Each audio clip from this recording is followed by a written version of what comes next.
Perfect.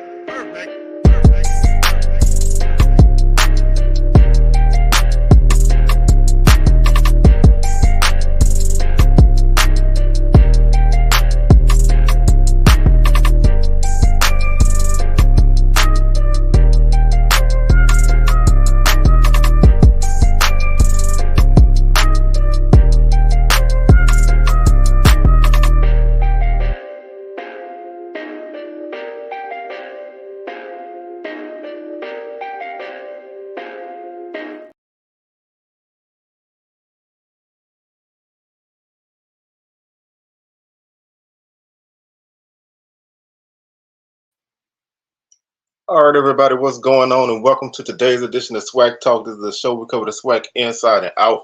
I'm your tour guide around the SWAC. C. Wells coming at you. And we're going to recap Week 8 action today.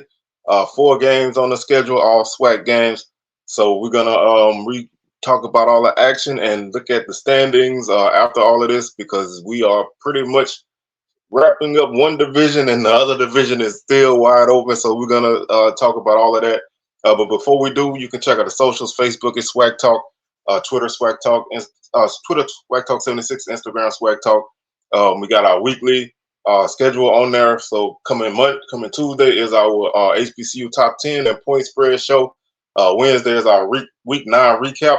Thursday is SWAC Smoke live 6 p.m. Central, 7 p.m. Eastern, and Sunday is our Week 9 recap. So we got the whole kit and caboodle coming at you. Got the whole works, and make sure y'all rock with us on those socials. Also, subscribe to the channel if you haven't done so already. Like the video, share them, feel free to comment. And if you would like to support the show by becoming a member of the channel, you get the join button. It's right there. After you subscribe, you hit the join button. You can become a member. If you just like to donate to the show to help keep the show running, you can hit the Cash App, $SWAC Talk. Anything will be appreciated. So let's go ahead and jump into this, man. We're not going to waste any time. The first game that we had on the schedule today is Jackson State beating Valley by a score of 21-6. I had Jackson State winning this game by a score of 28-10. So pretty much kind of give or take a touchdown here and there. It was pretty much in the same ballpark. But Jackson State was able to basically score early and keep Valley kind of at bay. I mean, this wasn't a great game for Jackson State. They did change quarterbacks. They played Jacoby and Morgan at quarterback this week, and he was able to get Jackson State a couple early touchdowns. Jackson State actually was up 21-0 early fourth quarter before Valley scored with 28 seconds on the clock. So looking at the scoring recap, Jackson State got their first touchdown with 4:44 left in the first quarter when Desmond Moultrie ran an 11-yard touchdown. Extra point was good. JSU led 7-0. 8:31 left in the second quarter. Morgan got a 14-yard touchdown run. Extra point good. Halftime score of 14-0. At the scoreless third quarter, JSU got back on the board with 10:48 left in the game when Jonas Fortillion caught a 14-yard pass from Morgan. Extra point good, 21-0. And then DeFabian Fant got a 52-yard touchdown run for Valley with 28 seconds left to put the Delta Devils on the board. 21-6 was the final margin. JSU 19 first downs on the night, 177 yards on the ground. They averaged 6.3 yards per carry with 2 touchdowns, 141 yards through the air for JSU, 20 of 36. No touchdown, 1 touchdown, no interceptions, giving the Tigers 318 yards of offense, 5 yards per play. They did fumble 5 times and lost 3, so a lot of turnovers in this game for JSU, but they were able to withstand them. Only 3 penalties for 15 yards, so that's a good thing there. Valley finished with 11 first downs, 126 yards on the ground. The bulk of those came on that final run. 165 yards through the air, 19 of 30, no touchdowns, 3 interceptions. 291 yards of offense for Valley, 4.7 yards per play. They didn't fumble, but each team had 3 turnovers, and Valley had 8 penalties for 89 yards. So a really sloppy game for Valley, especially coming off of that Pine Bluff victory. They just weren't able to do anything. JSU really kind of controlled this game. Valley did win the time of possession, 35 minutes and 12 seconds to 24-48. Valley was 4 of 16 on third down. Jackson State 6 of 13. JSU didn't attempt a fourth down. Valley was 1 for 3. JSU had 8 sacks on the night. Defense just 8 on Valley's offense and the offensive line. Really tough night for Valley to really get anything going in that aspect. So when you give up 8 sacks, it's tough to have any kind of offensive momentum or rhythm. Morgan, like I said, 20 or 36, 141 yards, 1 touchdown, no interceptions, no sacks. Tajarian Williams was 16 or 27 for Valley, 155 yards, no touchdown, 3 interceptions. He was sacked 8 times. Jaden Sisk is a name we haven't heard at quarterback. He was 3 for 3 for 10 yards. Morgan finished with 10 carries for 75 yards for Jackson State with 1 touchdown. Ahmad Miller 5 for 39. Arrington 4 for 32, and Moultrie 6 for 24 with 1 touchdown. Fant led Valley with 4 carries for 99 yards and 1 touchdown. Jared Wilson 9 for 30. Fabian McCray led JSU with 4 catches for 49 yards. Portillion 2 for 25 and a touchdown. Duke Miller 4 for 18. Jackson Davis led Valley with 5 catches for 50 yards. Carrick Ross 5 for 45. Jackson State was led by Antonio Doyle with 8 tackles on the night. Isaac Peppers 1.5 tackles for loss. True Thompson 1.5 tackles for loss. Peppers and Thompson each had 1.5 sacks. They had a lot of guys register a sack in this game. Like I said, 8 sacks, and they were split amongst a lot of guys. So the defense was very active on the night. Like I said, they had 3 interceptions. 2 went to John Huggins, and Broderick Washington had 1. Valley was led by Brandon Williams with 9 tackles. Ryan Quinney had 8. Emmons and Quinney each had 1 tackle for loss. Valley had 3 forced fumbles. Blakely had 2. Simmons had 1. Recoveries went to Blakely, Emmons, and Jones. So, like I said, this is just one of those games where JSU really, they didn't play the prettiest of games, but when you coming into an environment against a team who was coming off of their first win, and this is a game that they are pretty eager for, and you've made some changes offensively, and you're missing your best running back. You kind of want to just go through it and get in and get out, and that's what JSU did. They were able to pick up the victory, and kind of rebound from last week. So not a lot to really take away from that game, but solid win for JSU moving forward. Alcorn defeated Pine Bluff by a score of 31-7. This was a game I picked Alcorn to win by a score of 27-14. So not super far off, but I was off a little bit. Alcorn, big 21-point second quarter, which was the difference in this game. Pine Bluff got their only touchdown in the second quarter. Alcorn scored 10 points in the second half to kind of seal the deal. Travarius Griffin caught a 38-yard pass from Aaron Allen. Extra point good. That came with 13:02 in the second quarter. Akeem McNair with a 4-yard pass from Allen, 14-0, with 10:28 left in the second quarter. Then Chris Cochran got Pine Bluff on the board with a 26-yard pass from Chancellor Edwards. That made it score 14-7 with 5:27 left in the second quarter. Allen would run a 2-yard touchdown run for Alcorn to make the score 21-7, which will be our halftime score. With 1:04 left in the third quarter, Jarvion Howard got a 2-yard touchdown run, 28-7. And Noah Kiani would seal the scoring with a field goal from 35 yards out with 11:26 left in the game to make the final score 31-7. Alcorn 17 first downs, 304 yards on the ground. I said in my preview that this could be the game that Alcorn gets going on the ground because Pine Bluff's run defense is not good. Alcorn needed that breakout run game. I was waiting for it and asking for it, and they got it this week. That makes this team even more dangerous because the passing attack has been down the last few weeks. The running game, if it gets going, Alcorn will be a force to be reckoned with in the division. You might honestly want to, put them at the front at this point if their offense remains consistent like that. But 304 yards, 8.2 yards per carry, 2 touchdowns for the Braves, 219 through the air, 14-26 passing, 2 touchdowns, no interceptions, 523 yards of offense, 6 53 plays, 8.3 yards per play. They had one fumble and they lost it. 9 penalties for 17 yards. So that's definitely something that you want to kind of clean up. 17 first down for Pine Bluff. Only 45 yards on the ground for the Golden Lions. 1.9 yards per carry. No touchdowns. 209 yards through the air, 21 and 39. One touchdown, no interceptions. They finished with 254 yards of offense. 63 plays as well, 4 yards per play. They fumbled once and lost it. And they had 4 penalties for 29 yards. Alcorn was 5 of 14 on third down. Pine Bluff 2 of 13. Alcorn didn't convert a fourth down. They were 0 for 1. Pine Bluff was 2 of 3. Alcorn registered 3 sacks. Pine Bluff none. Rough homecoming for Pine Bluff, man. They continue to schedule tough games for homecoming and come up short.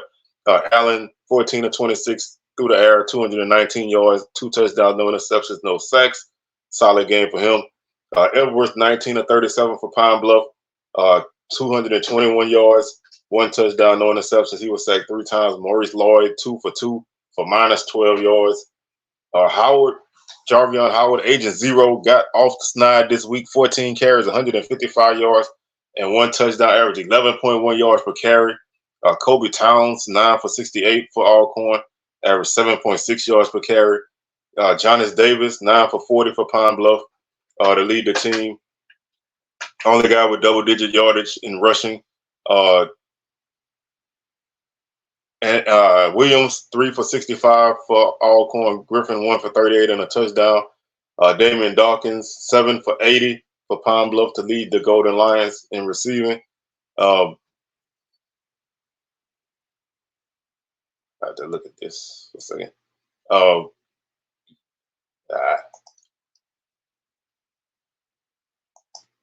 Alcorn defensively, like I said, they were a monster. Malachi Bailey had two tackles for loss. He also had 1 sack. Dawson had a sack. Ross had a sack. Forced fumble went to Bailey. Pine Bluff was led defensively by Rico Dozier with 9 tackles. Rutherford had 1 tackle for loss. Ward had 1 tackle for loss. No interceptions. Forced fumble was by Grant Ewell. Solid game for Alcorn. Like I said, the running game is there. This team is definitely going to be dangerous. Offense was clicking. Defense was clicking. This is a game that they came out and they did what they had to do. They took care of business against an opponent that is really, I mean, Pine Bluff, you know, they had a couple weeks where they looked like they could be a team that was, you know, rounding the corner or at least approaching the corner. Now it looks like they're moving backwards. They have to really find a way to make some things happen because, like I said, you got beat by double digits by Valley. Your last 3 games, you lost by 27. You lost what it was, 42-17, I believe it was, and now you lost by 24. So you've gotten blown out in all 3 of your last games. I mean, and if you count the Tulsa game, that's another double-digit loss. So a couple of close games made this team look a little bit better than we thought. But right now they are kind of having to find a way to make something happen and find some kind of positivity because right now, you know, it doesn't matter how much energy your coach has. It doesn't matter how much, you know, how great his post-game conferences and pre-game press conferences and all that stuff is. If you're not executing on the field, you're going to kind of start to have guys not buy in as much. So they need some positivity, and they need it now. They need it now. Like the commercial said, I want my money. I need it now. They need positivity. They need it now. My next game is Southern and Bethune-Cookman. The Jags got a 28-18 victory. I had Southern winning this game 24-13. Game didn't go the way I normally predicted it. Southern did not have a great first quarter offensively. They played really, really lackluster. But Bethune-Cookman's defense was really sharp early. I mean, they were super aggressive. They made things tough for Southern offensively early. Southern gave up a touchdown.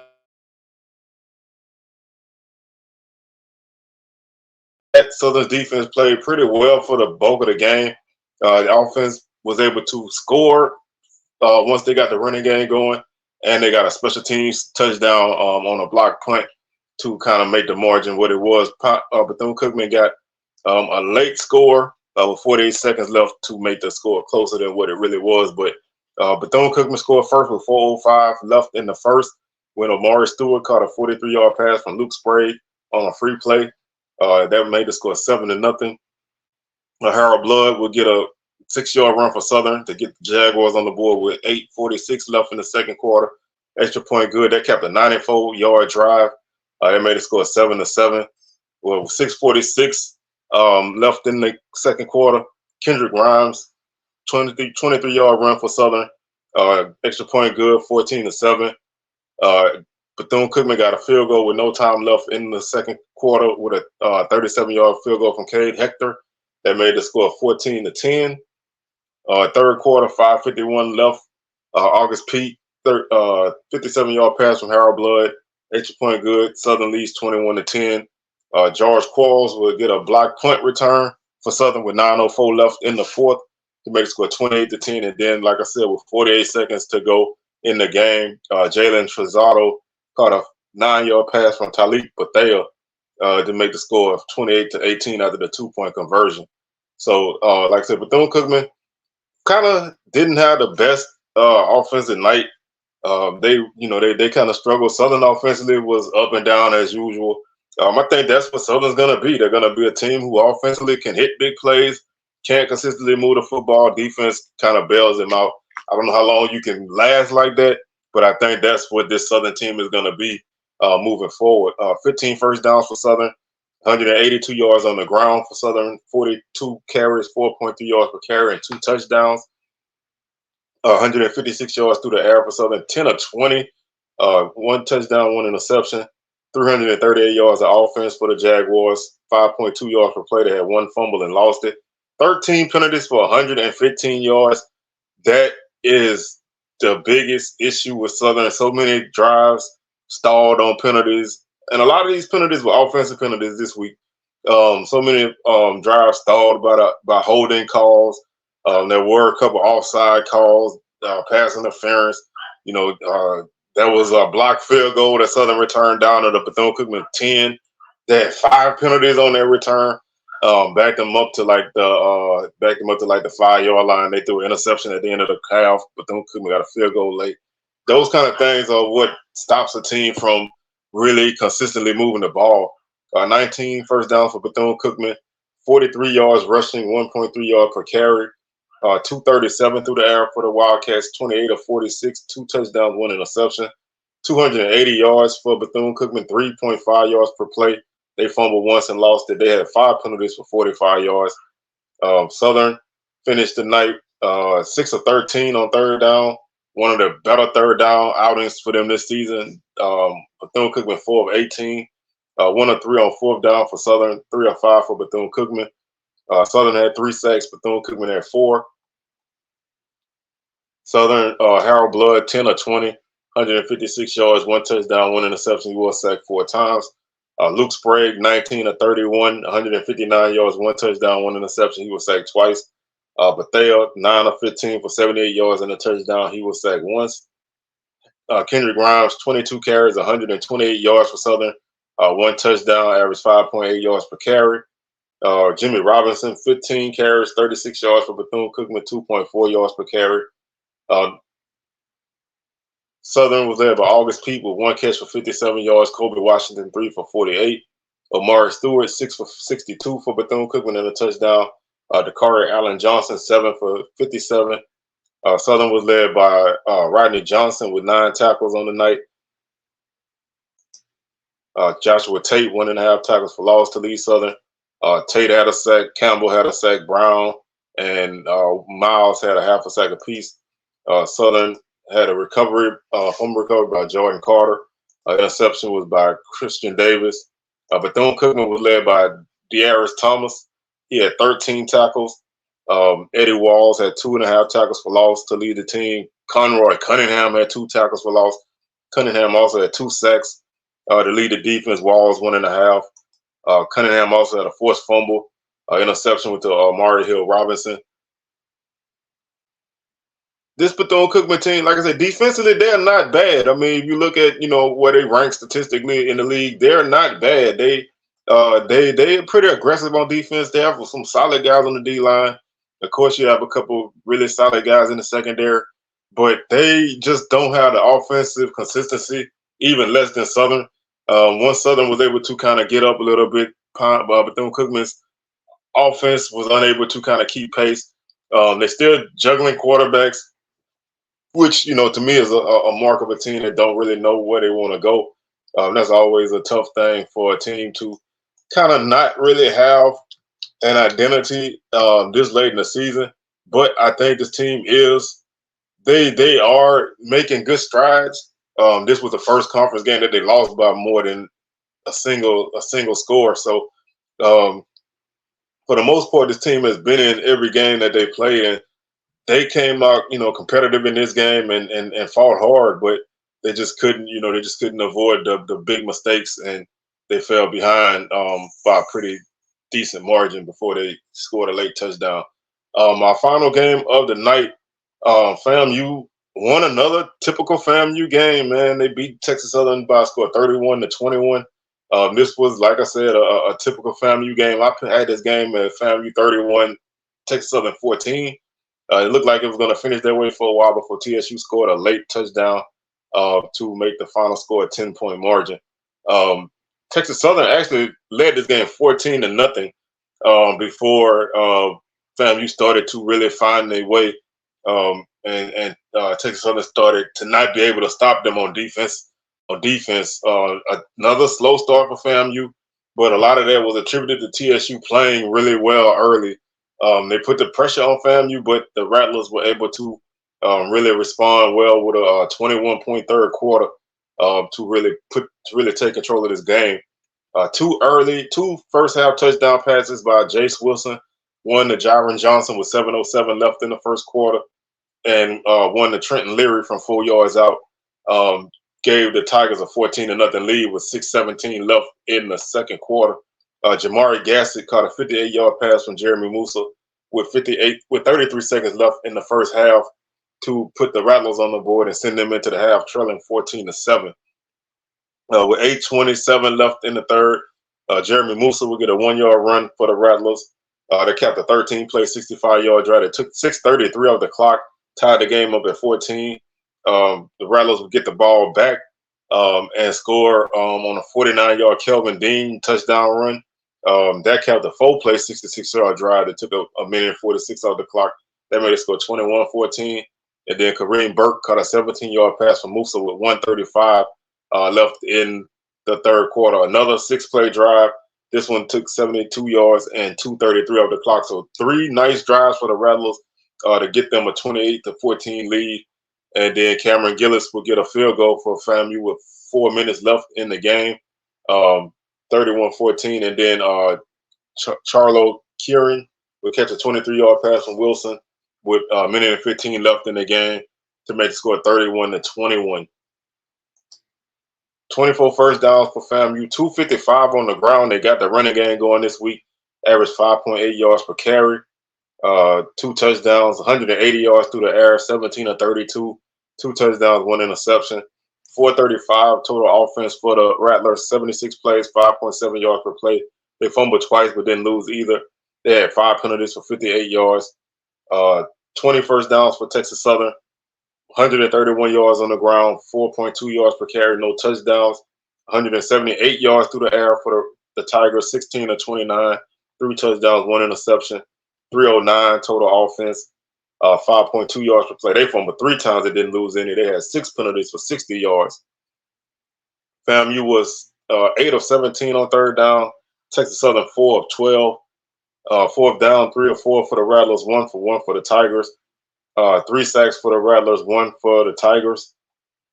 Jeremy Musa finished the night at 17 of 32 for 180 yards, 2 touchdowns, 1 interception, 1 sack. He had a rough start in this game.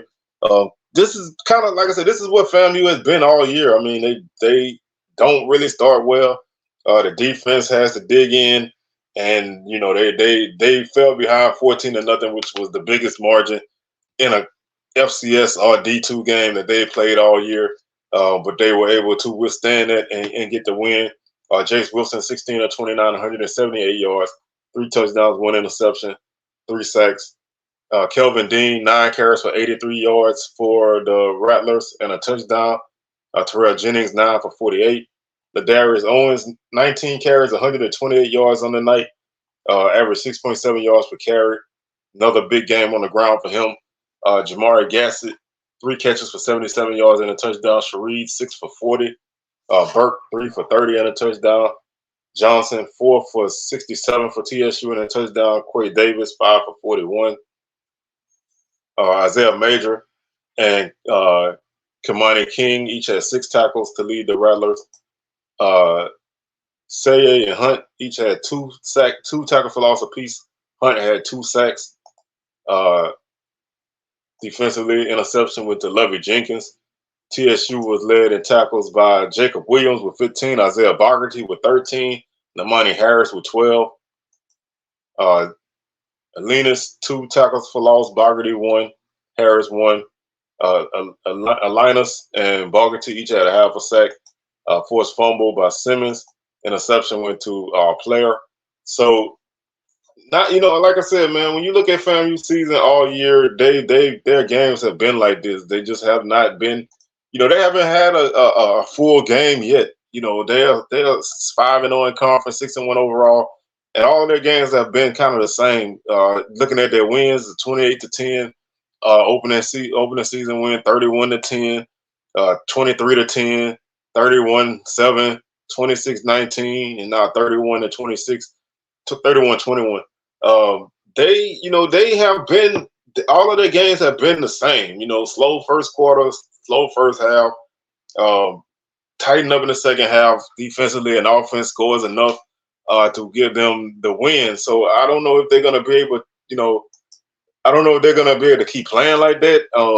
The road, it is starting to wind down for them. So they should be in the championship, barring any kind of weird collapse. I mean, they do have one final game against anybody with any chance against them in the division in 2 weeks against Alabama A&M. But for the most part, if they win Saturday, they pretty much put themselves in good position to clinch at least a tie in the division. So they haven't officially clinched on paper, but they are pretty much in the driver's seat. Let's look at the schedule for this upcoming week, week 9. Bethune-Cookman hits the road to Grambling. That's a 2 p.m. kick. That game is on HBCU Go. Valley is at Alcorn. That's a 2 p.m. kick. Jackson State is at Pine Bluff. That's a 2 p.m. kick. UAPB Sports Network. The Magic City Classic, Alabama A&M and Alabama State plays at 2:30 in Birmingham. ESPN Plus broadcast. Prairie View is at Florida A&M, 4 o'clock kickoff. That's homecoming in Tallahassee. That's a 4 o'clock Eastern kick, so 3 p.m. Central. Homecoming in Tallahassee. ESPNU broadcast. And Texas Southern and Southern play in Baton Rouge at 4 o'clock. No television as far as I know. Maybe on the Jaguar Sport Network, but I'll let you know later once I find that out. Looking at the standings, FAMU, like I said, they're 5-0 in conference, 6-1 overall. They've won 5 games in a row. Jackson State 3-2, 5-3 overall. The Alabama teams are both 2-2 in conference. A&M is 4-3. Bama State is 3-3. Bama State is on a 2-game winning streak. Both teams are coming into the Magic City Classic off of a win. This is a big game because the winner of this game can honestly find themselves in a position to finish as high as second place, barring anything crazy happening to anybody else. The loser is probably going to finish third or worse. So this is a big game for movement, standings, bragging rights, and just, building for next season. Valley is 1-3, 1-6 overall. Bethune-Cookman is 0-4 and 1-6 overall. They've lost 5 games in a row. Right now, Southern, Alcorn, and Prairie View are all 3-1. Southern is 4-3 in conference with a 2-game winning streak.